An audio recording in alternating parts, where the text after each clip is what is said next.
Merci Jean-Pierre. Bonjour à toutes et à tous. Bonjour messieurs. Bonjour mesdames. Je suis ravie de présente pour animer cette conférence. Une conférence particulière, comme toutes nos conférences à Rochefort Nouveau Monde. Celle-ci va traiter de l'histoire des femmes. Alors on va pas remonter à l'Antiquité, on a choisi de parler de l'histoire des femmes aujourd'hui, à l'épreuve du présent. Alors le on, en fait, c'est pas le on, c'est elle. Elle, c'est Gwenaëlle Jamès. Donc Gwenaëlle Jamès, c'est notre conférencière aujourd'hui. Qui est Gwenaëlle Jamès? Donc Gwenaëlle Jamès est historienne de formation. Son champ au départ n'était pas forcément d'ailleurs champ des femmes, même si elles étaient présentes évidemment. Et puis voilà, sa vie professionnelle a évolué. Et Gwenaëlle, depuis plusieurs années, directrice du pôle d'enseignement humanité et sociale à Excelia. Vous savez, à La Rochelle, cette grande école de management. Il s'avère que je travaille à Excelia. Et j'ai eu l'occasion de côtoyer Gwenaëlle et de voir tout ce qu'elle faisait auprès de nos étudiants pour justement éclairer nos jeunes sur tout un tas de sujets. Et notamment Gwenaëlle a créé un cours qui justement porte sur l'histoire des femmes. Et puis de fil en aiguille, dans le cadre de nos réunions à Rochefort Monde, a émergé de ce thème. Et donc très naturellement, j'ai dit mais moi j'ai la conférencière. Donc aujourd'hui, je peux faire comme à la télé, c'est-à-dire vous voyez quelqu'un que je connais depuis 10 ans. Ou bien tout simplement quand je vais poser des questions, la soirée sera quand même simple. Voilà. Et donc Gwenaëlle Jamès nous fait l'amitié de venir aujourd'hui pour nous parler de ce sujet qu'elle a travaillé en tant qu'historienne, en tant qu'universitaire, avec trois parties, trois sous-parties dans chaque partie. Mais on va rendre ça comme d'habitude, lié avec des questions béotiennes aussi que je vais poser. Et puis on pourra éventuellement s'appuyer sur certaines diapositives. Donc, chère Gwenaëlle, est-ce que j'ai oublié quelque chose te concernant?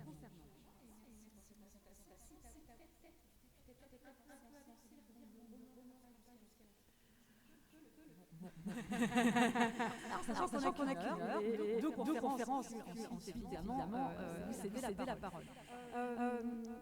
Donc la première question, même si j'ai un petit peu déjà introduit le sujet, pourquoi est-ce que cette conférence sur l'histoire des femmes aujourd'hui te parle-t-elle?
Chose, quand je vous dis l'histoire des ouvriers, sont effacés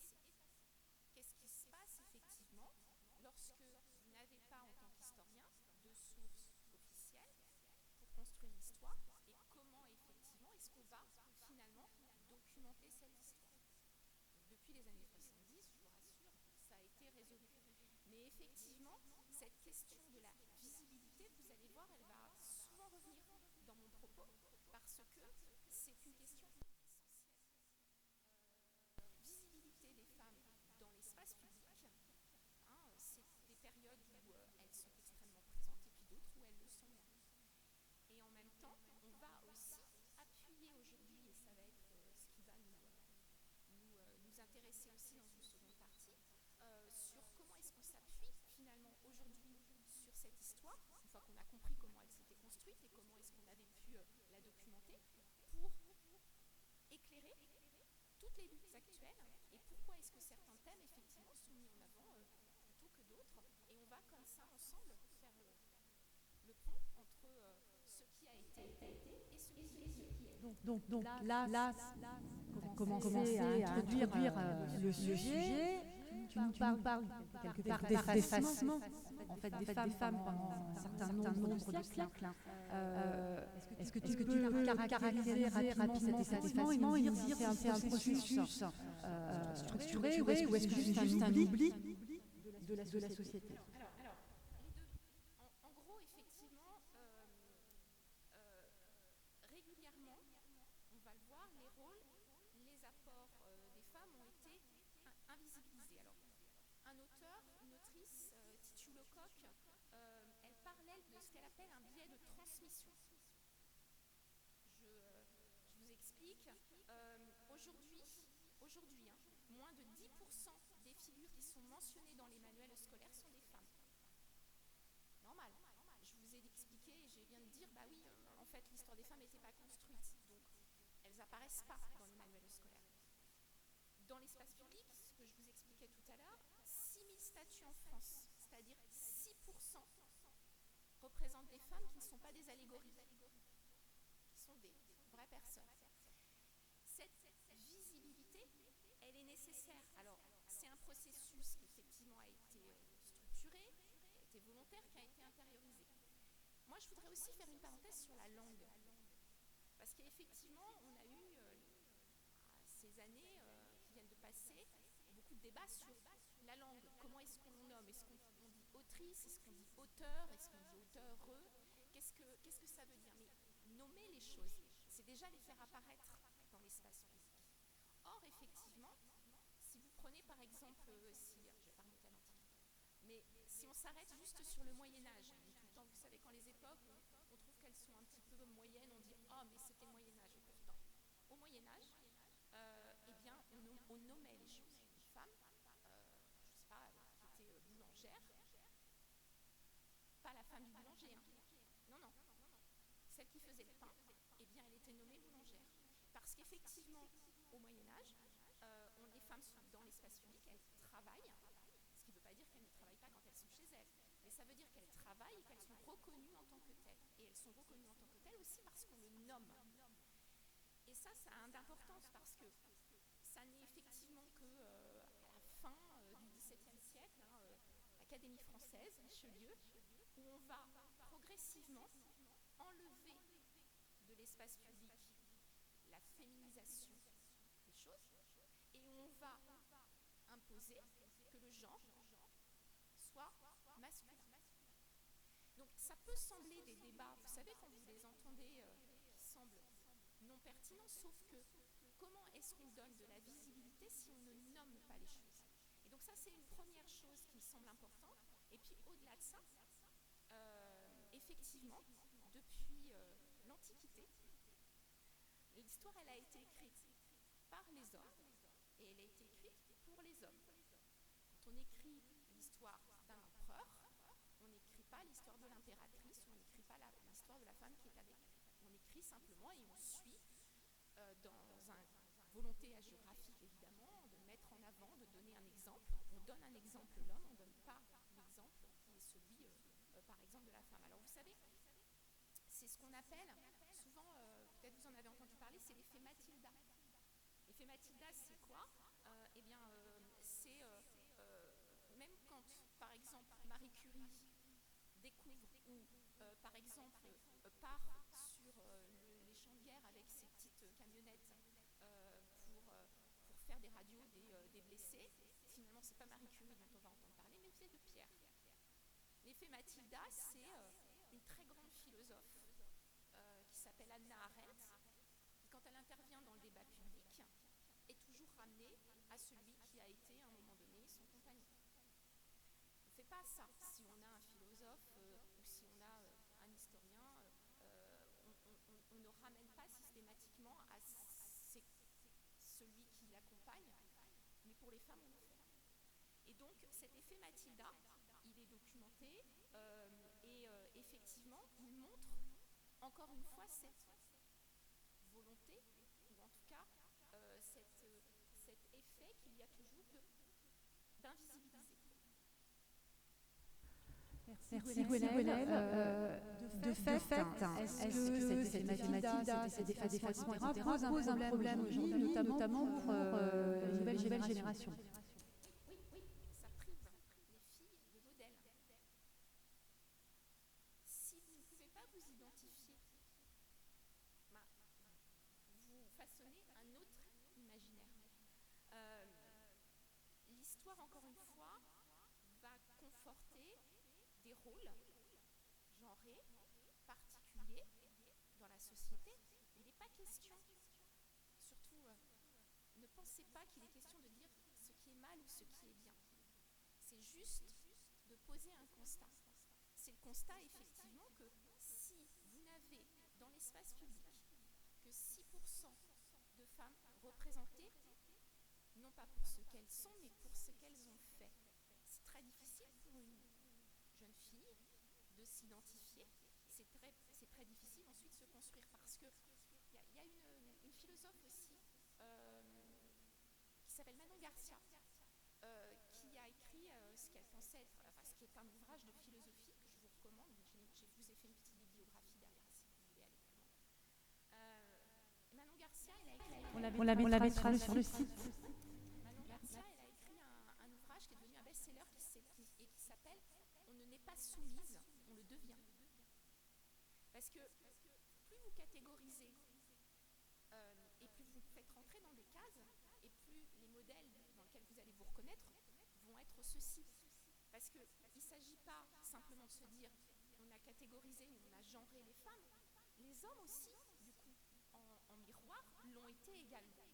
Et donc, chacun s'est construit en miroir, les hommes forts, virils, et puis les femmes, elles, par contre, plutôt effectivement soumises, en tout cas. Mais là, c'est une construction qui est une construction effectivement culturelle. Alors toujours dans cette partie historique, etc. Est-ce que les femmes ont été empêchées en fait, de lutter, de prendre position? Alors, oui et non. Oui, parce que c'est la même chose, c'est-à-dire que la construction, et dans l'histoire des femmes, la construction des luttes ont parfois intégré effectivement les femmes. Je pense à la Révolution française. Je pense effectivement à ces femmes. Vous savez, on a eu des procès assez retentissants ces dernières années, et notamment un avocat avait traité les parties civiles de pétroleuses. Vous vous souvenez Alors, qui sait de quel procès il s'agit? C'est récent. Le procès Mazan. D'ailleurs, Un avocat de la défense. L'avocat de la défense, effectivement, de l'accusé, qui effectivement a traité de pétroleuse. Parce qu'effectivement, dans toutes les luttes, qui sont d'abord des luttes sociales, les femmes ont été partie prenante. Alors là, il fait référence à la Commune, il ne fait pas référence au départ, il fait référence à la Révolution, il fait référence effectivement à ces moments où les femmes étaient présentes à l'Assemblée nationale, contribuaient par des propositions à la construction, on va dire, de ce projet politique qui était en germe. Et puis, à un moment donné, 1793, pardon, on interdit les femmes, on leur interdit de rentrer dans l'Assemblée nationale. C'est fini. Elles retournent, elles étaient sur les barricades, voilà, elles étaient partie prenante des combats dans Paris, et on leur interdit de rentrer à l'Assemblée nationale. Donc là, on a recul. Et puis, arrive un autre moment insurrectionnel, parce qu'on voit effectivement que finalement, dans l'histoire des femmes, les droits et l'accès à l'égalité, à la liberté, ils vont être défendus dans ces moments insurrectionnels. C'est la Commune de Paris. La Commune de Paris, c'est le moment effectivement où les revendications féminines vont être très présentes. On est à un moment très particulier, vous le savez, hein, c'est 1871, la France vient de perdre une partie de son territoire, l'Alsace-Moselle, et puis se construit dans Paris un petit moment insurrectionnel, particulier, où effectivement les femmes vont prendre parti. C'est évidemment la figure de Louise Michel. Vous avez entendu parler, cette institutrice qui va être à la pointe d'un enseignement laïque. Mais et à ce moment-là, elles réapparaissent. Et toujours elles réapparaissent dans les moments insurrectionnels. Je ne vais pas citer forcément après la Révolution, mais ce qui a été dévastateur dans les droits des femmes, c'est le code de Napoléon, 1801. Là, ça y est, la femme n'est plus qu'une mineure à vie. Et donc, oui, il y a des moments. Et évidemment qu'il y a des avancées. Mais on le voit régulièrement, c'est mis en cause. Et ça, c'est très bien documenté aussi, hors de ces moments insurrectionnels, par une féministe américaine, dans un ouvrage qui s'appelle Black Cash, dans lequel, effectivement, dès les années 80, elle va documenter régulièrement ce qui se passe, c'est-à-dire toute avancée voit apparaître derrière des mouvements qui remettent en cause ce qui vient d'être mis en place. Déjà, ce livre est écrit en 1993. Déjà, elle documente ce qui va se passer aux États-Unis avec l'avortement. Déjà, elle dit il va y avoir à un moment donné des mouvements qui vont revenir. L'ouvrage qui a été beaucoup cité à ce moment-là, c'est l'ouvrage de Margaret Atwood, La Servante écarlate. Mais Margaret Atwood a lu évidemment ces ouvrages-là. C'est-à-dire que vous avez à chaque fois des remises en cause et les luttes décrites notamment par Suzanne Faludi dans Black Cash sont des contre-offensives systémiques qui apparaissent et qui sont documentées à chaque avancée. Est-ce qu'on peut dire qu'on vit la même chose aujourd'hui? Bien sûr.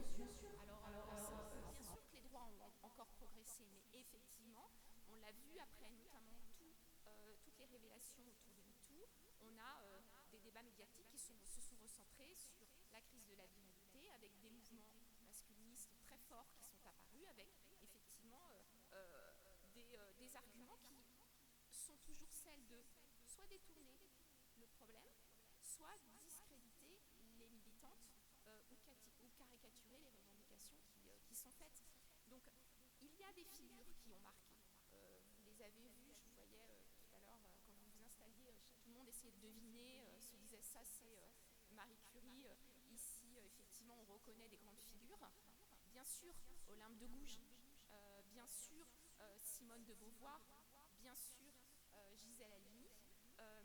Ce sont des actrices majeures qu'on connaît de plus en plus. Mais moi, j'ai aussi envie de revenir sur la question de la visibilité. La question de la visibilité, elle est aussi extrêmement prégnante en littérature. Alors, je vous explique. On a tous en tête des grands auteurs, et pourtant, il y a aussi de grandes autrices. Et de plus en plus, si vous allez aujourd'hui en librairie, vous allez avoir des livres, surtout à partir de la Seconde Guerre mondiale, qui sont réédités, retraduits de femmes. C'est pas forcément. Et moi, ce que j'ai trouvé intéressant, ça aussi qui m'a fait m'intéresser à l'histoire des femmes. C'est parce que je me suis dit, finalement, en les lisant, est-ce que cette littérature ne serait pas en soi une source aussi pour construire l'histoire des femmes? Pourquoi?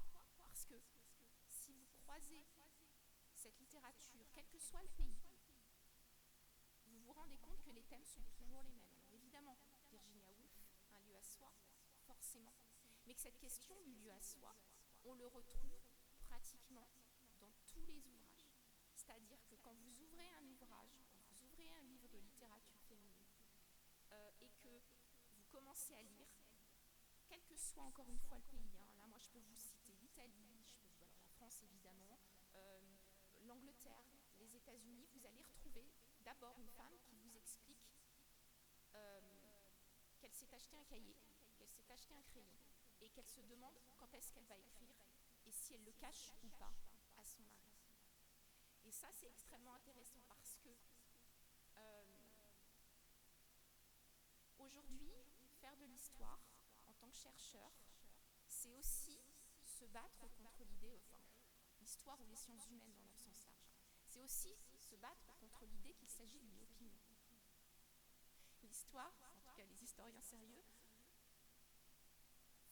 font un travail méthodologique, appuient leur raisonnement et leurs propos, pas sur leur propre opinion. Moi, quand je commence à m'intéresser à l'histoire des femmes, je ne le fais pas parce que je veux prouver quelque chose. Je le fais parce que j'ai une étudiante un jour qui vient me raconter dans mon bureau qu'elle a été embêtée par des garçons et que quand elle est partie de mon bureau, je me suis dit moi, à son âge, j'aurais pas trouvé ça embêtant. Et ça m'a pas mis très à l'aise en fait. Et donc, je me suis dit, c'est bizarre. Et c'est là que j'ai commencé à chercher. Je cherchais pas à rentrer ou faire rentrer ce que je pensais dans des cases. Je cherchais à comprendre pourquoi ces cases existaient en fait. Et c'est ça le métier d'historien. Et donc, vraiment, vous avez... Les femmes, elles ne se taisent pas. Parce que oui, je vous ai vu parler du mouvement MeToo, elles ont toujours parlé. Mais elles parlent effectivement dans un cadre, alors celui de la littérature, moi, me touche et me parle plus particulièrement, mais elles s'expriment. Et c'est extrêmement intéressant de se dire, et de se poser la question, de se dire, mais finalement, cette histoire-là, elle pourrait peut-être être construite par une étude croisée autour de tout ça. Donc oui, vous avez des grandes figures, et c'est bien qu'elles soient là, et c'est bien qu'elles soient représentées, puis vous avez tous les autres. Et finalement, on est tous partie prenante d'une histoire, hommes comme femmes, parce qu'il ne s'agit pas, encore une fois, de se construire ou de construire celle-ci en opposition à l'histoire des hommes. On ne peut pas faire les uns sans les autres, en fait. C'est simplement réimplémenter les femmes dans l'histoire globale, soyons fous, de l'humanité. Merci. Si tant est, et je pense que c'est pas le cas dans cette salle, il y avait des hommes éventuellement inquiets d'un potentiel discours féministe, voilà, rassurés, mais je pense qu'ils ne sont pas dans cette salle, en fait. C'est ceux qui ont hésité à venir et qui malheureusement sont pas venus. Donc là, on a parlé effectivement de cette partie, on voit la diapo sur précédente, pardon, voilà, oppression, filiation féministe, etc. On va maintenant passer donc à la deuxième partie, parce qu'on est bien d'accord, on a partie 1, partie 2, ainsi de suite. Donc, deuxième partie maintenant, les luttes contemporaines, continuité et renouveau. Concrètement, aujourd'hui, quelles sont les grandes inégalités auxquelles les femmes font face? Parce qu'on a l'impression, à entendre certaines. D'ailleurs, ça y est, tout va bien, et puis le et que c'est parfait. Ces inégalités de droit sont effectivement aujourd'hui persistantes. Les inégalités, elles sont structurelles. En France, les femmes gagnent en moyenne 15% moins que les hommes à poste égal.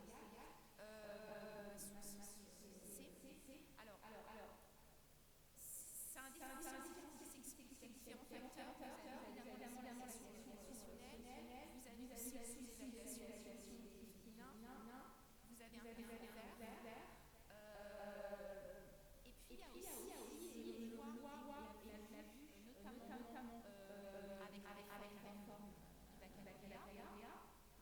il y a aussi nous, en tant que femmes, finalement, se mettons notre propre plafond de verre.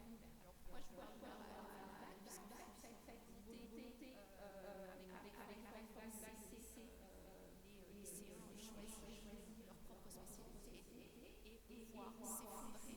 Et quand je dis s'effondrer, c'est vraiment s'effondrer. Les femmes qui décident de prendre une spécialité plutôt scientifique. Vous savez, c'est la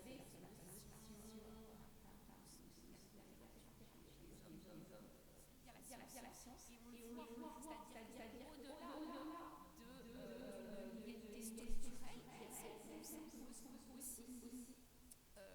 Ce sont également, en termes d'égalité de droit et d'égalité, des femmes surreprésentées dans les emplois précaires, à temps partiel, dans les secteurs peu valorisés, avec effectivement des fonctions qui sont celles qu'on leur accordait, qu'on laissait, c'est-à-dire le soin, c'est-à-dire l'éducation. Et puis effectivement, on voit que ça existe l'éducation aujourd'hui, une rémunération, mais on voit qu'il reste peu inégal. Les femmes sont aussi moins visibles dans les médias. Elles représentent plus de 35% des personnes interrogées à la télévision. Et puis souvent dans des rôles de témoignage, dans des rôles d'expertise.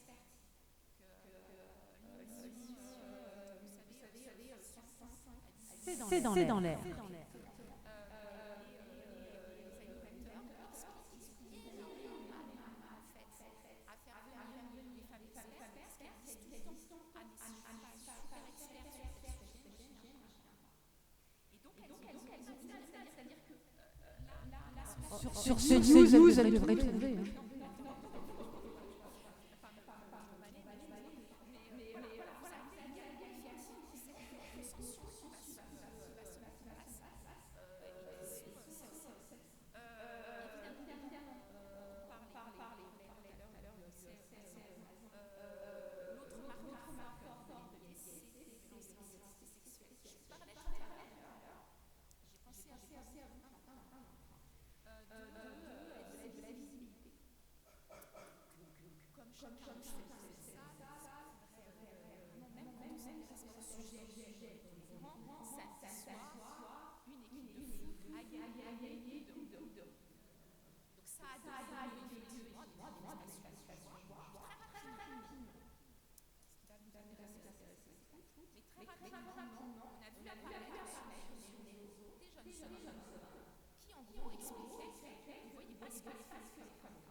Je sais qu'il y a une personne dans la salle qui notamment travaille pour les compagnies pharmaceutiques, etc.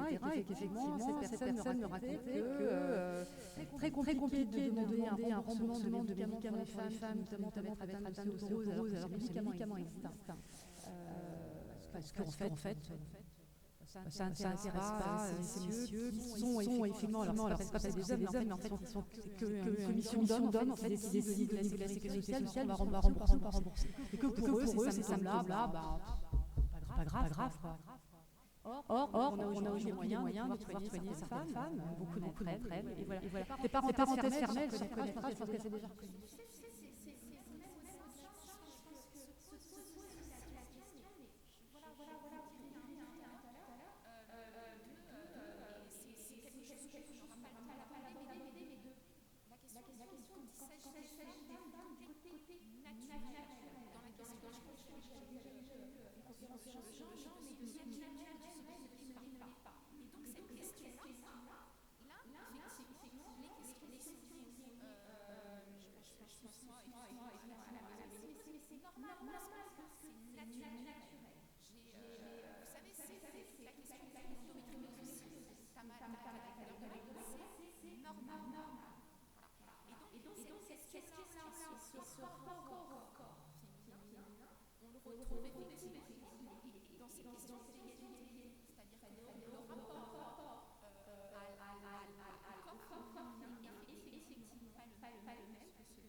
Donc pour autant, il y a effectivement une prise de conscience de plus en plus large, partagée par les femmes de ces inégalités, et de fait, il y a un militantisme qui s'est mis en place, et ce militantisme est différent probablement de celui qu'on a pu connaître dans les périodes passées, par exemple le militantisme des années 70.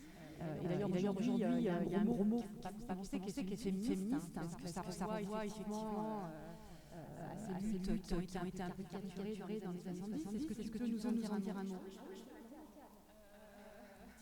Quitter.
Intersectionnalité.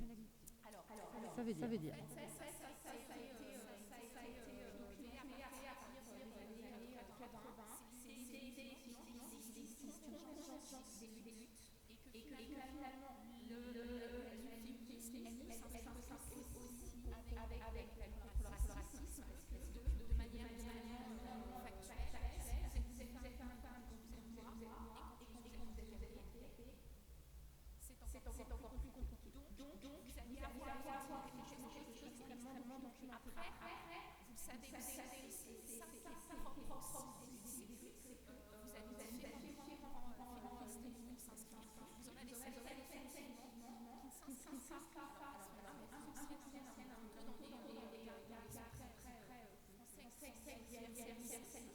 l'éducation doit être universelle? Est-ce qu'elle rentre dans le cadre de la sexualité? Mais c'est effectivement d'autres exercices qui se profilent.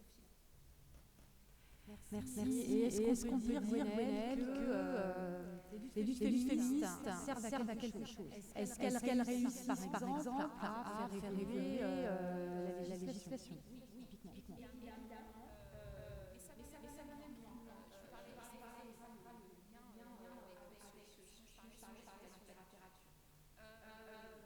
Sans le livre de littérature de Vanessa Zamora sur le consentement, il n'y a pas de loi par l'Assemblée nationale sur l'âge légal du consentement. Alors c'est une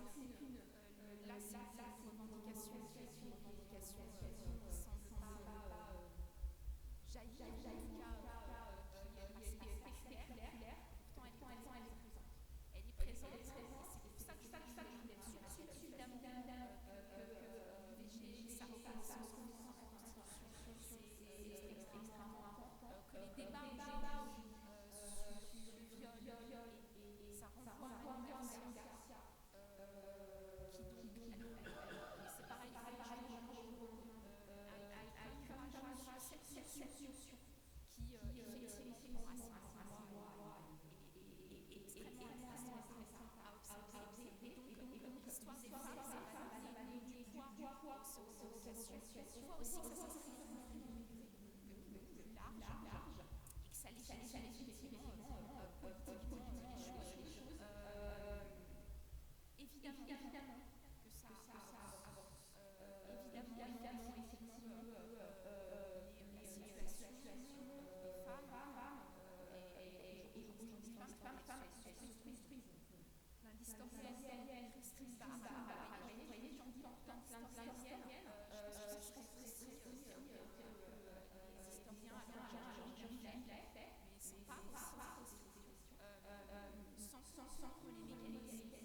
L'histoire des femmes, ça aussi, c'est comprendre comment se sont inscrits dans l'histoire de l'oppression, comment effectivement c'est construit l'histoire culturelle, comment c'est construit la façon dont on se comporte, comment est-ce que ça a élevé.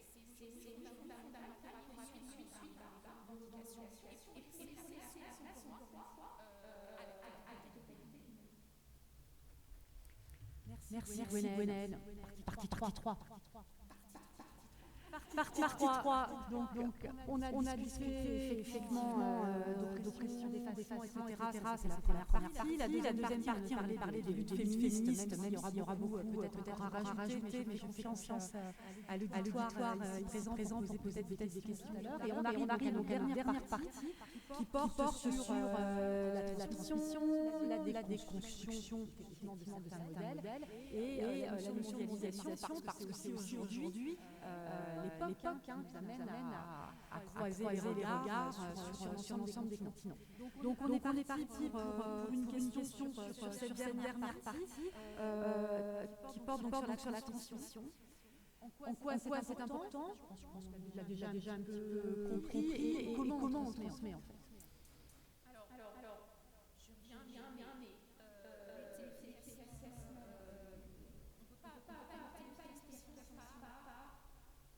mémoire, ce qui s'est passé, la transmission de la civilisation du pas, et ça va faire réfléchir des scientifiques, ce que la c'est ce qui va permettre aussi de jeunes modèles. Alors évidemment, là c'est la l'éducation, la connaissance, le savoir. C'est ça qui va être évidemment que quand on comprend, en fait, tu as parlé de déconstruction. C'est un terme que je vous avoue, j'aime pas. C'est toi qui l'as écrit. Je l'ai écrit parce qu'en fait, pour moi, avant de déconstruire quelque chose, comment est-ce qu'on peut déconstruire quelque chose si on n'a pas compris comment c'est déconstruit?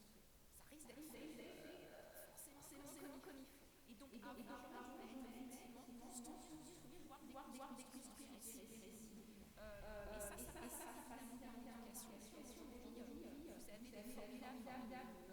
qui permettent de faire ce là. Il y a pas d'alcool.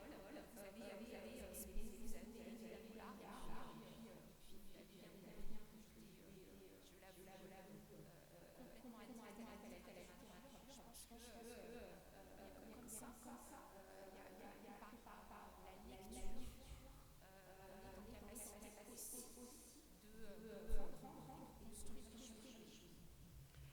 Typiquement, c'est une petite incise, mais c'est un sujet dont on a parlé. Le documentaire qui est passé sur Netflix concernant l'ancienne gloire du rock français, à savoir Bertrand Cantat, est-ce que ça participe justement à cette déconstruction-là? Mais avant, un petit sondage. Dans la salle, il y a vu ce documentaire. On est quatre.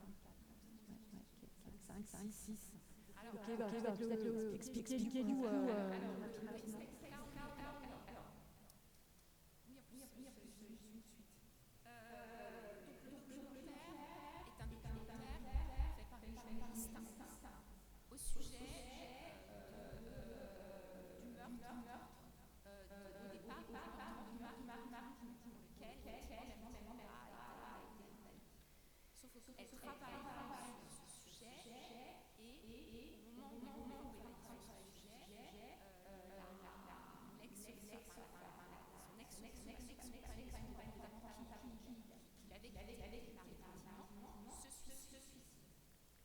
Après être revenu avec...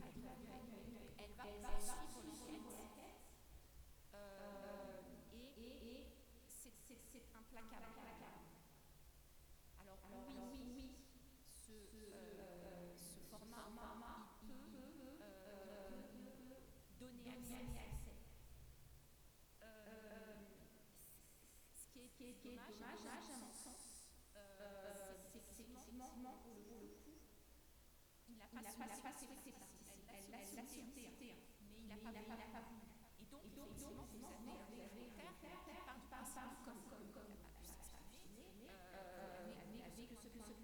Par contre, oui, on sort peu énervé, soi-même. Et puis surtout, ce qui met bien en avant, c'est peut-être ça que je vous invite à étudier, c'est les mécanismes et la façon dont collectivement on va adhérer à l'idée que c'est pas et comment effectivement est-ce qu'on part de cette idée finalement quelques années plus tard on va vers des indépendantibles en se disant continuer c'est voilà et après on peut dire ça pose cette question pour laquelle j'ai pas de réponse de l'homme et de l'artiste. Vous savez, se pose effectivement d'autres auteurs. Est-ce que Céline continue à lire Voyager de nuit ou pas? J'ai pas la réponse. D'accord. C'est vraiment une question ouverte. Pourquoi j'ai la Suisse? Parce qu'en fait, j'ai lu il y a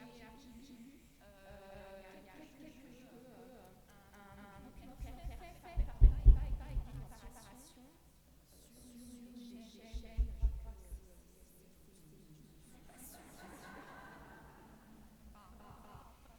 voilà, donc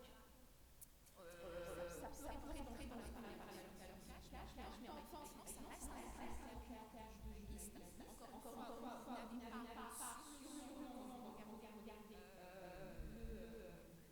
le comptoir, ça cadre par exemple, mais effectivement, malgré tout, vous sortez avec une très grosse nausée. Oui, la raison pour laquelle je me suis permis de parler de ce documentaire, c'est qu'effectivement, on voit bien que la victime de meurtre, qui s'appelle Marie Trintignant, en fait, a été invisibilisée.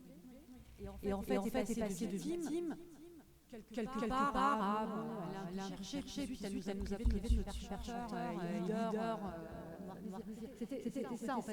La question de la construction et de la déconstruction, en fait, je l'entendais comme ça, mais si on termine cette partie de la déconstruction, comment est-ce que... Voilà, toi, tu évoques cette question de la déconstruction.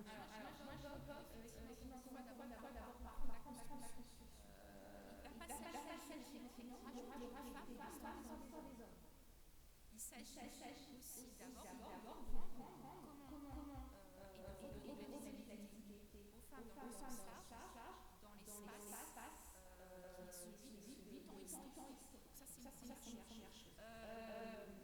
Et c'est aussi repenser l'histoire en fonction de ce que tu viens de dire, c'est-à-dire qu'elle est traversée par des représentations, mais qu'il faut intégrer et qu'il faut intégrer dans les récits de toutes celles qui ont été exclues.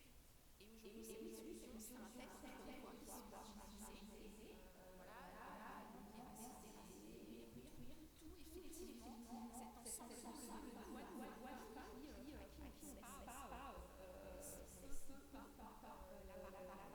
Et concrètement, on peut faire quoi? Quelles sont les initiatives concrètes qui sont mises en place?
Le programme Clio, c'est quoi?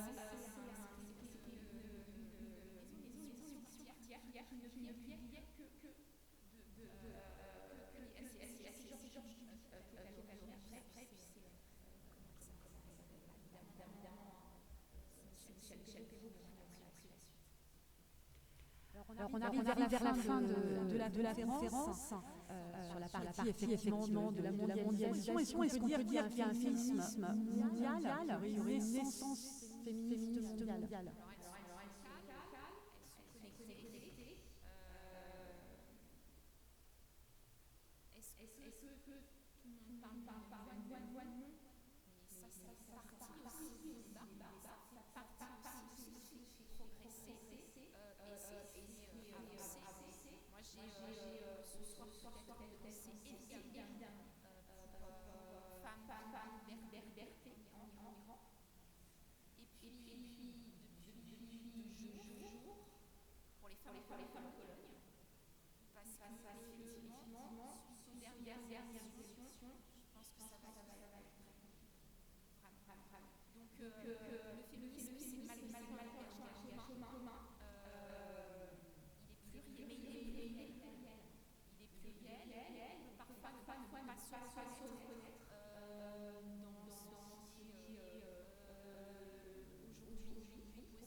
Simplement une situation pas suffisante. Et effectivement, ce qui est force de revendication, c'est-à-dire, on ne va pas se mentir, les réseaux sociaux peuvent être aussi ce qui peut montrer les failles des revendications et les solutions de tous les mouvements. Merci Gwenaëlle. Dernière question, le mot de la fin. Et demain.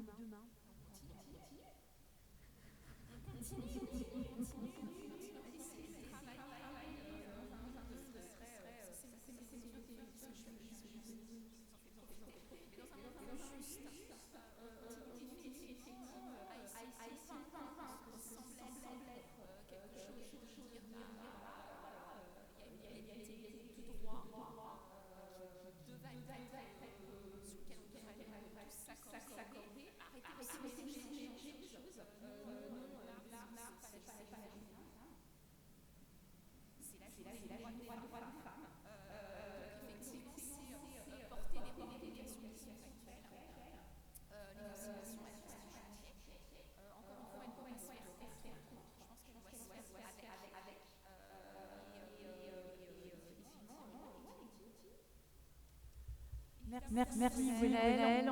Et peut-être conclusion, vas-y.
Merci Gwenaëlle.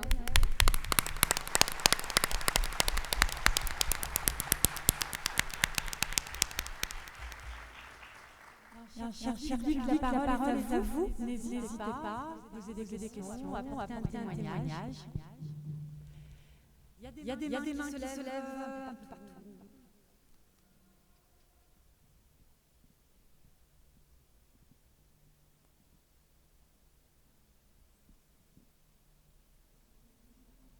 Alors, laquelle des marins? D'accord.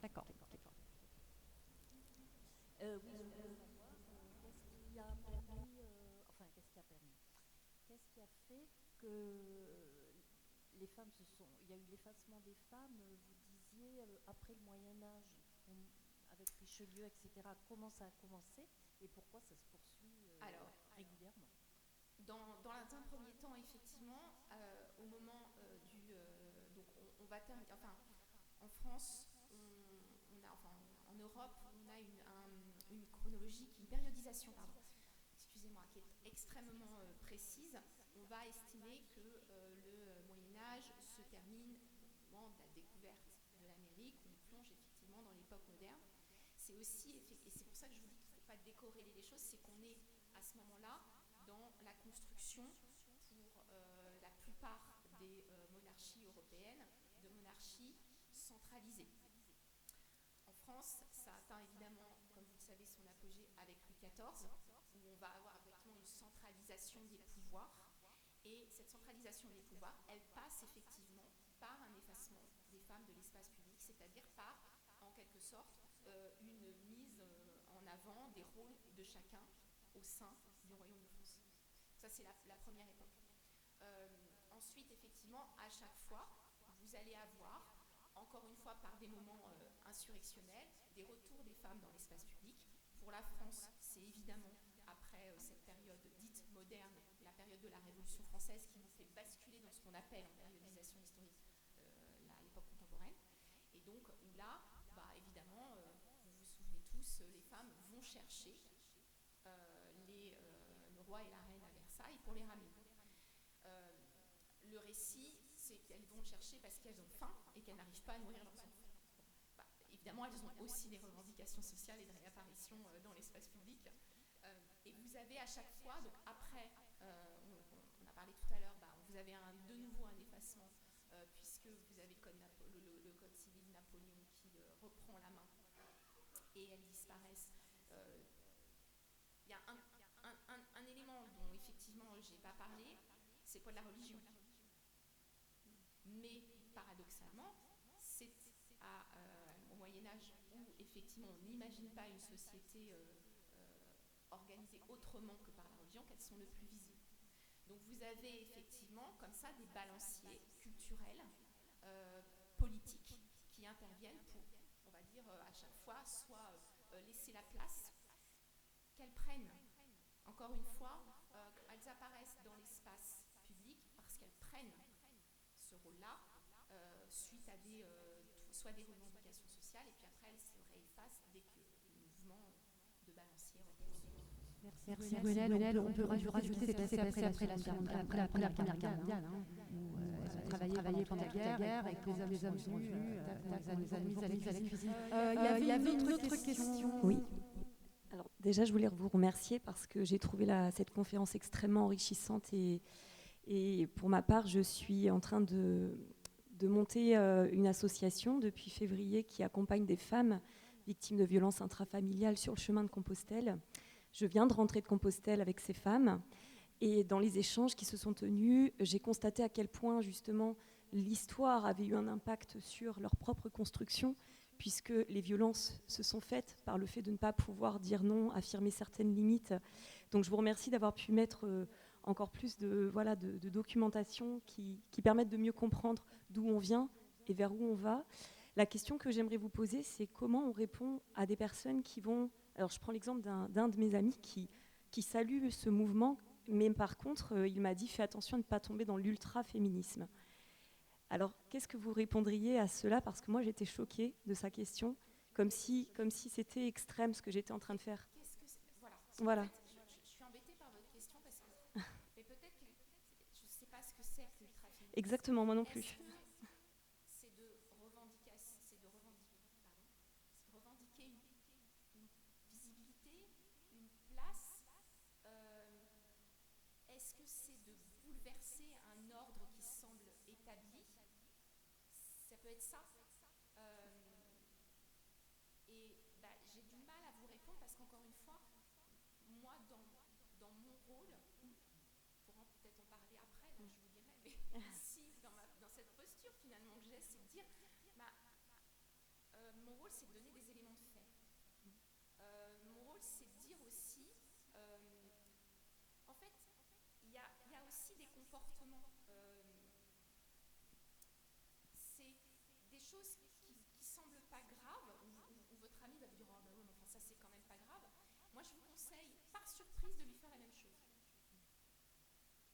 Vous savez, vous voilà, oh ben écoute, on lui a mis la main aux fesses, quand même, c'est pas grave. Vous attendez la réponse, bonheur. La réponse c'est « ils ne sont pas tous comme ça », systématiquement. Et c'est vrai, et ça revient, bien sûr que c'est vrai, et ça revient à un truc, vous savez ce que c'est? L'éducation. Voilà, parce que moi je vous conseille, même quand ils ne sont pas tous comme ça, essayez, vous allez voir,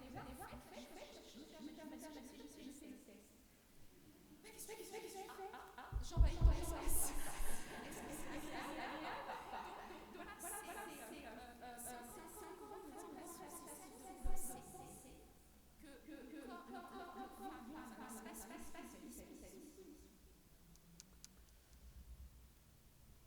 Allez, troisième question. Oui, bonsoir madame, bonsoir monsieur dame. Est-ce que vous ne pensez pas que l'homme a fini par avoir peur de la femme? Parce que je suis très heureux de travailler avec les femmes, je suis très heureux que les femmes aient pris l'émancipation de la femme, je trouve ça normal. D'ailleurs, on le voit en politique. Je discutais avec des maires, parce que vous allez avoir effectivement les maires, là, il va y avoir les élections des maires. Je discutais avec 3 maires qui sont dans les petites communes, qui m'ont dit qu'aujourd'hui, le problématique, c'est non plus de trouver des femmes sur des listes, mais c'est de trouver des hommes. Parce que les femmes, elles sont toutes prêtes à s'investir dans les petites communes, au contraire des hommes qui ne veulent plus s'investir parce que les responsabilités ont changé, tout a changé. Et c'est possible. Et je pense que l'émancipation de la femme, j'en suis très heureux. Mais d'un autre côté, ça peut amener aussi une peur vis-à-vis de l'homme qui n'arrive plus à se positionner dans cette société. Ça pose une vraie question. Pourquoi est-ce qu'il aurait peur? Si, effectivement, et c'est la majorité des hommes aujourd'hui, je connais même, oui, effectivement, les violences sont documentées, mais la plupart des hommes sont contre toute la femme. Enfin, je veux dire, les violences sociaux, humainement, tout à fait normaux. Donc, moi, ce qui m'interroge dans votre question, c'est finalement, pourquoi est-ce qu'il y a cette remise en cause? Cette remise en cause, moi, je l'ai eu quand cette étudiante me dit, pourquoi elle trouve ça pas bien? Donc, votre question, elle pourrait peut-être avoir un prolongement, c'est de dire, peut-être que ça vient effectivement d'un défaut de connaissance de ce que finalement les femmes et leur histoire vivent, et depuis le début, et quels sont les mécanismes de pression, et pourquoi effectivement certains gestes sont une manifestation de ces mécanismes de pression. Et je pense que quand on aura dépassé l'idée de se dire que cet enseignement, quand on aura accepté que cet enseignement-là doit être finalement important au même titre dans l'histoire, tout le reste, ça on aura compris la construction de ces moments d'oppression. Et du coup, par 95%, ne se pose même plus la question. Ok, c'est bon, alors tout se passe normalement. La question et l'interrogation relayée notamment sur les questions des mères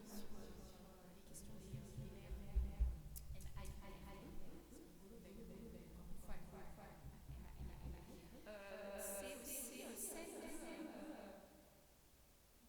un peu la place et qui a quoi. C'est une question de pouvoir. Et vous avez un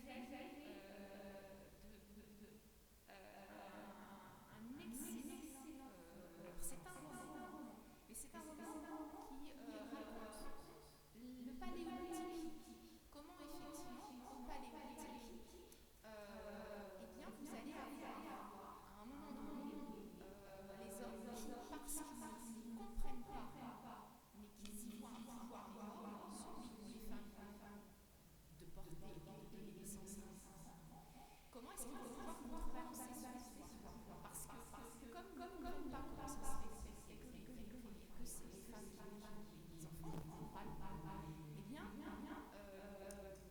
ils vont alors contrebalancer ce pouvoir par un autre pouvoir. Et en fait, c'est une lutte de pouvoir face à quelque chose qui, à ce moment-là, et c'est intéressant de voir l'histoire, qui n'était pas compréhensible. Ça en revient à la question de l'éducation, ça en revient à la question de la compréhension et de savoir où on sait. Je ne sais pas si ça répond à votre question. C'était pas Frédéric Lenoir, un des derniers bouquins de Frédéric Lenoir.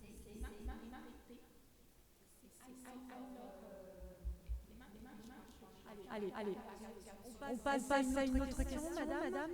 Bonsoir. Alors, je vous remercie beaucoup aussi pour la qualité de votre intervention. Alors, je dis au monsieur, les choses qui sont un peu intéressantes aussi, c'est des fois de regarder les archives de l'INA. Ça permet de faire un petit flashback avant-maintenant qui sont super intéressantes. Et il y a aussi, j'ai vu un podcast concernant justement le fonctionnement des députés par rapport aux premières interventions des femmes députées. Quand elles sont arrivées avec des robes à fleurs et qu'elles ont reçu des colibés. Voilà, ou que les députés se sont mis à imiter les cris des poules quand elles se sont mis aussi à s'exprimer. Donc bon, avant que les hommes soient totalement renversés et apeurés, je pense qu'il y a un petit peu de marge. On a un peu encore une petite marge de progression, on est tranquille. Il y a juste 2-3 petits points. Vous avez parlé à un moment donné vous savez, des déplacements des hommes, par exemple par rapport au match de foot, là, vous évoquiez. Il y a une étude aussi qui est sortie il n'y a pas très longtemps, justement, où ils ont parlé des déplacements dans l'espace, ne serait-ce que dans l'école, où on voyait que dans une cour, il y avait les garçons qui prenaient 80%, voilà, et les filles, naturellement, je dirais culturellement, se mettaient sur le bord et restaient pas trop agitées parce que les garçons prenaient tout l'espace.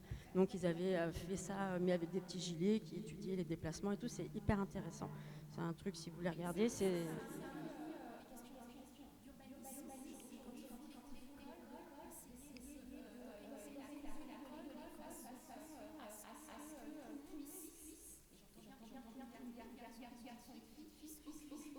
Voilà, c'est ce qui t'expliquait aussi. Et sur l'invisibilisation aussi de la femme dans les déplacements en ville, il disait que la femme était aussi, ça c'est une autre étude, que la femme avait tendance à se déplacer beaucoup plus vite et ne pas stagner en groupe, alors que l'homme, lui, pouvait se permettre de rester, par exemple, en groupe à une terrasse et autres, sans rien craindre, alors que la femme, elle, craignait justement de ne pas bouger, de stagner pour éviter toute agression. C'était aussi quelque chose, c'était aussi un reportage qui était assez intéressant. Concernant la santé, vous avez parlé aussi de la santé faite par et pour les hommes. On le voit aussi, ne serait-ce que dans les diagnostics qui sont faits par rapport aux infarctus, et qu'il y a nombre de femmes qui ne sont pas détectées à temps parce que les diagnostics ont été établis par et pour les hommes. Et toutes les mamans sauront aussi que la position naturelle pour accoucher n'est pas coucher sur le dos avec nos petites papates comme ça, mais ça arrange vachement bien les médecins, alors que la position naturelle est à la verticale. Donc ça aussi, ça a été pensé aussi par et pour les hommes. Ça, c'était voilà, quelque chose. Et pour l'affaire Mazan, donc vous avez évoqué, moi j'ai été atterrée de voir le nombre des réactions sur les réseaux des femmes, excusez-moi, mais des boomers, qui pouvaient particulièrement remettre en doute la véracité de la déclaration de cette femme, alors qu'il y avait des films, alors qu'il y avait avec le son, avec tout, etc. Et il y avait des commentaires, mais qui étaient à vomir. Donc là, je pense qu'il y a aussi, vous parlez d'éducation, mais il y a aussi un peu de choc des générations peut-être. Et concernant l'éducation, je pense que nous, on peut éduquer nos enfants, mais je le vois chez moi, les enfants nous éduquent aussi.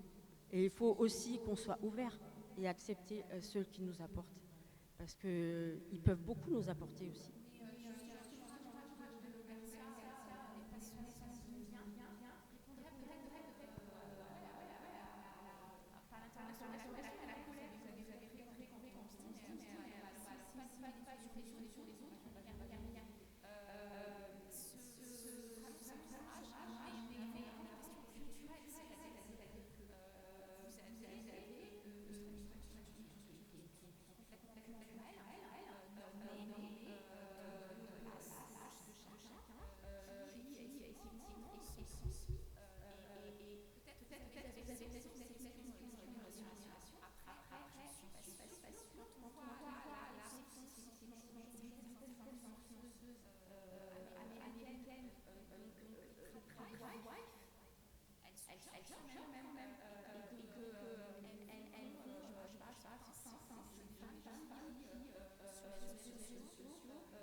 faut ça. Je ne dis pas qu'il ne faut pas ça. C'est pas ce que j'ai dit. Je dis que il faut le choix. Et donc, effectivement, véritablement, ouais, je pense que vous trouverez des réponses dans l'ouvrage de Manon Garcia. Alors, on a une question derrière, mais il faudrait juste avant. Mais vous allez pouvoir prendre la parole. Madame, vous avez à côté de vous la Benjamin de l'Assemblée. Est-ce que si on te laisse le temps de réfléchir, tu pourrais éventuellement me donner un ou deux femmes qui toi te marquent. Voilà. Et monsieur a la parole. Oui, bonsoir. Le public du rugby n'est pas le même que celui du football. Mais ce n'est pas pour ça que je prends la parole. Au 5e siècle, à Alexandrie, une femme intelligente, j'allais dire savante, libre, qui tenait une école très réputée, a été assassinée et son corps dépecé par des chrétiens, au prétexte qu'elle était libre et intelligente. Elle s'appelait Aléthea, je crois. Et ma réflexion était quelle est la part de, entre guillemets, de nocivité de la religion vis-à-vis de l'effacement de la femme. Vous êtes pas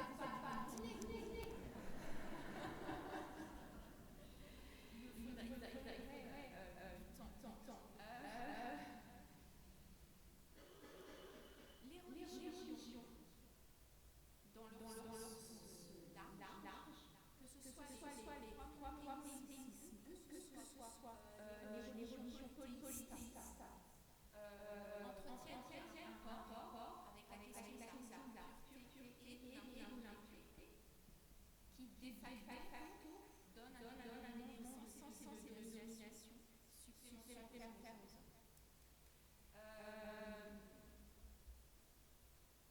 Il y a aujourd'hui une figure grandie par féministes et sur lesquelles il faut être peut-être un peu plus mesuré, c'est celui de la sorcière. Vous savez, beaucoup de mouvements féministes aujourd'hui se revendiquent des sorcières en disant que ce sont les premiers féminicides que l'on peut qualifier comme ça, et ces premiers féminicides ont lieu parce que les femmes détenaient des savoirs et des connaissances qui étaient hérétiques, c'est-à-dire en dehors des religions officielles. Alors c'est plus compliqué que ça. Aujourd'hui, on sait par exemple qu'il y a eu, notamment au XVIIe siècle, parce que c'est là qu'il y a eu la plupart des bûchers dans certaines régions, il y a eu autant d'hommes que de femmes qui ont été brûlés. Et que donc, la religion est un facteur, pardonnez-moi, le fait religieux est un facteur culturel.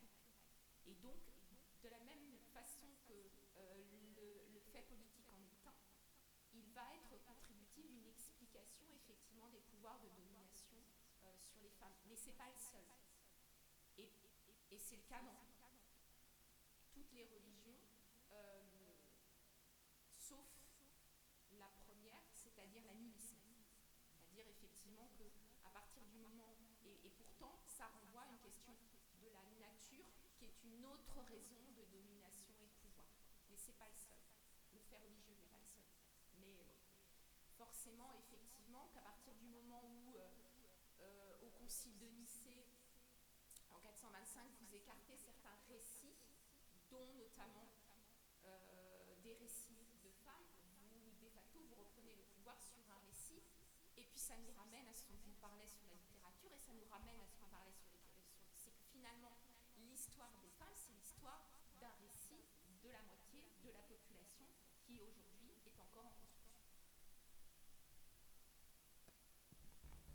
Notre question, qui a le micro, monsieur. Merci encore pour votre intervention. Alors que je ne sais rien, je n'aurai que des questions à l'historienne et à l'enseignante. Notre public est quand même très proche de ses 20 ans. Donc à cet effet, ce qui m'interpelle plus, c'est nos jeunes. J'ai 3 questions de vécu. Ma fille, par exemple, quand je voulais voulu lui faire reprendre mon entreprise, m'a dit « Papa, Je n'ai pas à déconstruire ce que tu as fait. Premier symbole de l'imposteur, c'est ma question, que peut-on faire? La deuxième, c'est ma nièce qui porte le voile de 16/9e. Et la grande tolérance qu'ont les jeunes vis-à-vis de ça, et bien évidemment très inscrit en liberté et en égalité, ça me gêne profondément. Et la dernière qui a été abordée, c'est le consentement. Et ce mot de consentement qui est intergénérationnel et qui est seulement compris maintenant. Donc, quelle réponse avez-vous? Merci. Décidément, on n'ira pas dîner, je crois. Pour la première, la question de l'imposteur, le syndrome de l'imposteur, je pense qu'on l'a tous, femmes et hommes. Je vous avouerai là ma complète inexpertise et je ne saurais pas quoi vous répondre parce que c'est une construction qui est au-delà d'une construction culturelle, qui est aussi une construction psychologique et qui est parfois compliquée à comprendre. Je suis désolée sur ce sujet-là, je ne serai pas en expertise de vous répondre. Sur la question du voile, renvoie à la question de l'universalisme français, de l'universalisme de la Révolution française. Le fait religieux que ça renvoie, effectivement, moi j'avais 20 ans, et je dis souvent à mes étudiants, jadis, autrefois, où effectivement dans les années, moi je suis de la génération d'avant, où la question religieuse n'était pas une question. Bon. Depuis 82, c'en est une. Et vous avez deux éléments qui sont très compliqués. Vous avez déjà celui qui touche à l'émotion et à une question de sacré et de foi sur laquelle je n'aurai pas l'expertise. Si ce n'est effectivement celui des textes. Et puis sur la question ensuite féministe, effectivement, il y a deux choses qui se posent. Et c'est pareil, je n'aurai pas la réponse. La première, c'est la question de la liberté qui s'oppose à celui d'imaginer que simplement, tout le temps, une femme qui porte le voile, elle le porte par contrainte. Donc ça, je pense qu'il faut sortir de là. Voilà, parce que c'est encore une fois penser qu'elle n'est pas en capacité de penser toute seule, même s'il y en a certaines qui le portent. Et puis après, il y a l'autre question, effectivement, c'est de se dire qu'en conscience, au-delà du prosélytisme porté par le voile, il y a la question, effectivement, on y revient, de l'effacement et de ce qu'implique un vêtement qui n'en est pas simplement qu'un vêtement, mais qui est un vêtement religieux. Et donc ces deux, forcément, conceptions, elles s'affrontent. Parce que d'un côté, vous ne pouvez pas aller à l'encontre d'une foi et d'une croyance, parce que c'est quelque chose qui dépasse le champ scientifique. Puis de l'autre, il y a cette question-là, c'est-à-dire effectivement de se dire, on est quand même quoi. Donc, pareil, je suis désolée. Mais effectivement, après, c'est des questions, encore une fois, ça vous voyez bien que ça rejoint des questions qui sont beaucoup plus vastes. Mais je ne voudrais pas, parce qu'en plus, toutes ces questions autour de ce débat-là, pas votre question, monsieur, mais toutes les autres questions, il n'y a rien qui va en fait. Parce que soit la femme, elle est réduite à la pauvre, elle subit, pas forcément, mais soit effectivement, on se dit, mais alors, quand même, qu'est-ce qui se passe quand tu t'effaces comme ça peut être le cas. Et c'est pour ça que la réponse est aussi compliquée et aussi difficile. Et votre troisième question, pardon, du coup, parce que je n'avais pas... Le consentement, effectivement, il rentre dans un cadre légal, il rentre dans un cadre qui, aujourd'hui, devrait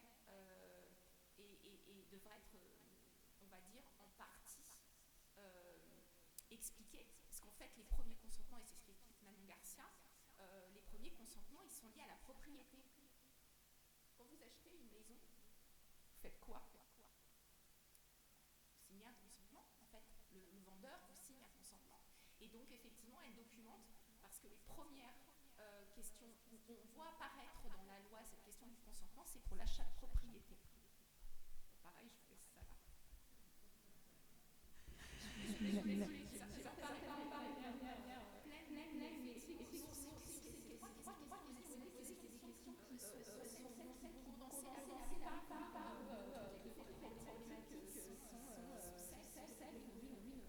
Donc tu donnes combien, monsieur, sur 20? Une autre question.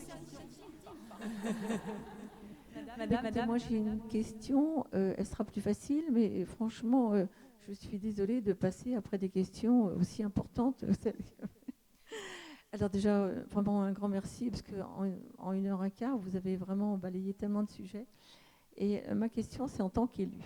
En tant qu'élu dans une collectivité territoriale, et il y a une délibération qui est passée il y a 2 mois, enfin, concernant les congés et des règles des femmes. Et je voulais savoir ce que vous en pensez, parce que moi j'ai une idée assez précise, et que je veux vraiment savoir ce que vous en pensez. Ça rejoint ce dont on parlait tout à l'heure sur la question de ce qui est naturel, de ce qui ne l'est pas. C'est-à-dire qu'effectivement, les règles pour une femme, c'est 2 tiers de sa vie, pratiquement. Et que pour chacune et chacun d'entre nous, c'est normal. Et que, en gros, si ça couine un peu, quand même, on fait un effort, on serre les dents et on avance. Ça, c'est une décision qui est prise parce que on en est là aujourd'hui, mais s'il y avait une réflexion en amont sur toutes les pathologies qui sont liées aux règles et à la douleur qu'elles imposent, vous n'auriez pas à légiférer sur est-ce qu'il doit y avoir un congé menstruel ou pas, puisqu'en fait, il serait réglé certainement par la médecine ou par des hormones. Vous voyez ce que je veux dire? Là, aujourd'hui, en tant qu'élu, dans un espace public, vous êtes en prise de décision, qui ne sont pas en prise de décision pour régler quelque chose, mais qui sont en prise de décision devant le fait que rien n'a jamais été pensé à ce sujet. Alors, si je vous pose la question, justement, c'est que je me suis opposée à beaucoup d'élus, et peut-être que ma position va vous étonner, mais le fait de proposer des congés pour règles, je vois ça comme une régression terrible par rapport aux femmes. Parce qu'effectivement, pourquoi mettre l'accent là-dessus alors qu'il y a des pathologies chroniques autres? Et moi, j'ai vu ça comme je vois ça comme quelque chose de très misogyne. Et justement, alors moi, je vous parle aussi en tant que médecin, mais je me suis opposée à cette délibération. Je trouve ça discriminant et misogyne. Et en fait, derrière, votre opposition, elle est liée à quoi? À l'idée de penser que les femmes, dans leur ensemble, prendront automatiquement, ou demanderont automatiquement ce congé. Moi, je pense que ça ne sera pas le cas. Je pense que simplement, celles qui le feront parce qu'elles n'ont pas d'autre choix que celui-ci. Oui, mais dans ce cas, pourquoi pas faire un arrêt de travail ordinaire? Les hommes peuvent... non, mais les hommes peuvent se dire, moi j'ai une prostatite, ou comme ça. Enfin, non, mais c'est vrai, je voulais avoir votre avis. Alors, il y a peut-être des réflexions globales à avoir, mais... Alors, une dernière question et une intervention. Bonsoir. Il y a une dizaine d'années, j'ai consulté quelques ouvrages, et il y en a un qui parlait de la féminité et l'autre parlait de la décolonisation de la femme. Donc c'était Nicole Nelson. Pour l'instant, depuis 10 ans, j'ai rien vu qui bougeait, à part les femelles peut-être. ce mouvement. Mais pouvez-vous m'en dire un peu plus sur l'avenir? Oh non. Je ne prends pas d'engagement devant vous ce jour. Je ne sais pas. Je suis comme vous. Je ne sais pas qui a dit, mais oui, c'est vous. Moi, je fais. En fait, nous, on travaille avec des jeunes gens, des jeunes hommes, des jeunes femmes. Et puis un jour, on s'en plaignait parce qu'on s'en plaint tout le temps. Hein, on a l'âge qu'on a, hein, donc forcément, on dit oh là là, machin. Moi, j'ai quand même dit, mais moi, je les connais et j'ai confiance en eux. Et j'ai confiance en eux. J'ai confiance. Je sais que ça avance peut-être pas comme on voudrait, peut-être quand ça avance, ça fait peur, ça je pense, parce que les cadres anciens, ils bougent et que finalement, on aime bien quand ça bouge pas. Je pense que c'était mieux avant n'existe pas, c'est pas vrai, en histoire ça n'existe pas. C'est simplement des époques qui sont différentes, donc je ne sais pas ce qui va en devenir. Après, ce que je vois en revanche, c'est que les forces conservatrices, elles sont présentes partout, fort, très fort. Où ça va nous mener, je peux pas, je sais pas. J'aimerais bien savoir, hein, comme vous, parce que moi j'ai 2 filles, donc j'aimerais bien. J'ai envisagé de les enfermer dans la cabane au fond du jardin. On m'a dit que j'avais pas le droit. Bon, tant pis. Hein, après m'être intéressée sur ce sujet, je me suis dit bon voilà, j'aimerais bien pouvoir vous dire que mais l'histoire du monde, elle n'est pas comme ça. C'est une histoire de rupture, c'est une histoire de pouvoir, c'est une histoire de rapport de force. Et je pense qu'on n'en a pas fini. Donc, je n'aurai pas de réponse. Pardon. Merci Gwenaëlle. Avant de nous quitter, j'ai posé une question, j'étais peut-être mal à l'aise, je m'en auprès d'elle. Je ne veux plus la regarder. Mais notre Benjamin est prête à nous donner peut-être un témoignage, justement, de quelques femmes qui l'inspirent. Merci à toi. Merci à vous. En fait, j'ai envie juste de te corriger un petit truc, parce que ça peut porter à confusion beaucoup et tout, mais en fait, je suis plutôt un jeune homme, je suis pas une jeune fille. Oh, excuse. Voilà. Et encore une fois, les stéréotypes, c'est délire. Mais c'est pas grave. Alors, quelles sont les femmes qui t'inspirent? En tête, j'en ai pas énormément, franchement, donc c'est plutôt logique, mais je regarde beaucoup de films, de séries, donc j'ai des acteurs en tête qui, eux, sont beaucoup engagés dans la plupart de mouvements, voilà, de paroles, de choses, ouais. Donc j'ai une femme et un homme en tête, voilà, donc ça cache pas les deux, mais j'ai pas... C'est super, les deux pôles de l'humanité. Donc en tête, j'ai Emma Watson, que j'aime bien énormément, pour tout ce qu'elle a fait, pour tout ce qu'elle apporte. Et David Tennant, qui est un homme qui travaille dans beaucoup de mouvements, comme elle, et qui est très ouvert à toutes sortes de mouvements, et qui du coup est très engagé dans la cause féministe aussi. Et moi aussi, du coup, qui, bon, je suis pas... Moi, en termes de stéréotypes, je suis bien calée, donc... Non, mais en plus, je suis très à l'aise parce que dans l'institut des gaffe en permanence, de toute façon, il y a zéro problème. Et puis, je ne sais pas si vous étiez présent lors de la conférence de Béatrice Denas. Alors, voilà, il y a zéro problème. On y va. Par exemple, toute ma vie, j'ai subi des stéréotypes, c'est logique. Déjà pour le fait que, c'est bizarre, t'as les cheveux longs, ça va pas avec ce que tu veux être. Oh, tu mets du vernis, ça va pas avec ce que tu veux être. Mais je suis engagée dans la cause féministe, ça m'importe beaucoup. Déjà par le fait que, dans mon orientation, les femmes sont dedans. Donc, j'ai comme un peu envie de défendre ma future femme, si c'est possible. Donc, voilà. Donc je me dis, si jamais on venait à pas avoir assez de droits ou à avoir trop de stéréotypes sur ces gens-là, ça irait pas. Ça irait pas. C'est pour ça que j'aimais beaucoup mes professeurs au collège et au lycée, mais surtout au collège parce que j'ai eu beaucoup de femmes en professeur, pour prof de français, pour prof d'histoire géo. Elles étaient incroyables et elles étaient... C'est vrai, elle était très énergique, très optimiste, elle était incroyable, cette prof d'histoire. Et j'ai aussi beaucoup eu de profs masculins qui étaient très portés sur le féministe aussi. Et eux aussi, je les aimais beaucoup. Donc voilà, en fait j'ai plein de personnes dans ma vie qui ne sont pas forcément connues, qui sont très engagées dans ces causes-là, que j'aurais plus de choses à dire sur eux que sur des gens ou des célébrités. Donc. Mais ça fait partie des gens qui sont invisibles, il faut rendre visibles justement. Et pour terminer sur ce témoignage qui me touche beaucoup, parmi les gens qui ont été dites, il y a une belle illustration de ce que Gwenaëlle tout à l'heure présentait sur l'intersectionnalité et sur le fait qu'effectivement, il y a des causes qui se rejoignent, diverses et variées. Merci beaucoup.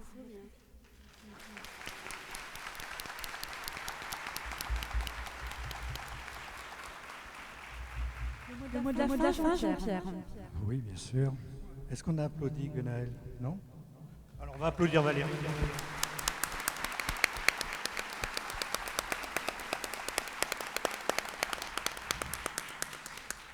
Bien écoutez, je suis ravi de cette soirée, même si j'aurais souhaité qu'il y ait plus de monde pour participer et écouter cet éclairage intéressant sur la histoire. Presque complet. Pardon? On est presque complet. Non, il en reste des places. Bref, en tous les cas, c'est une des conférences comme celle que vient de citer Valérie avec Béatrice Denas. On est vraiment en prise directe avec des faits humains et qui interrogent notre société. Parce que je n'ai pas pris la parole tout à l'heure, mais je l'avais fait lorsqu'on avait préparé cette conférence. Il était intéressant de voir Françoise Nourry-Héritier, qui est anthropologue, adepte de Claude Lévi-Strauss, Collège de France et autres, qui a étudié un grand nombre de sociétés diverses et variées, et elle a sorti une jolie expression que je vais m'essayer de retrouver, qui était la valence sexuelle, la valence des... Valence sexuelle des... Non. Bon, bref, toujours pour dire que dans toutes ces sociétés, au nombre de ces sociétés, le féminin était associé au négatif et le masculin associé au positif. Et il n'y a pas besoin de religion, enfin, voilà, peut-être que ça s'explique avec le paléolithique ou je ne sais quoi. Mais en tous les cas, il y a fort à travailler pour inventer une autre société qui vient du fond des âges, comme ça, où les rapports hommes-femmes sont très certainement un peu enchâssés dans les esprits, dans le cortex qui soit dans le cerveau reptilien, même s'il n'existe pas, enfin bref.